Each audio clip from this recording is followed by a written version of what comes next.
Yo, what's up, everyone? Today we're breaking down the slang term "ite." So, what does it actually mean? In simple words, "ite" is a casual way to say all right or okay. People use it when they want to show agreement or confirm something quickly. Sometimes it can also mean something slightly different depending on the context. Where did it come from? Slang usually has a cool backstory. "Ite" first showed up in African American vernacular English and became popular in text language in the early 2000s.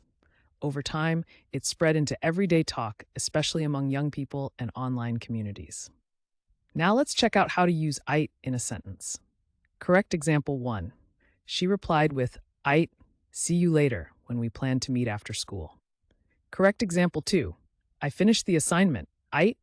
And for laughs, here's a wrong example. My grandma said "ite" at Sunday dinner and everyone just froze.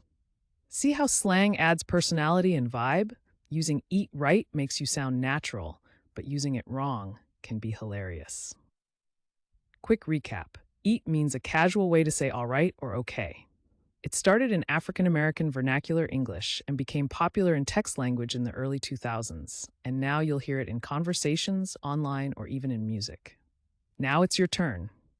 Drop your best sentence with "ite" in the comments. And if you want to learn more slang and fun word histories, don't forget to subscribe and join our community here every day.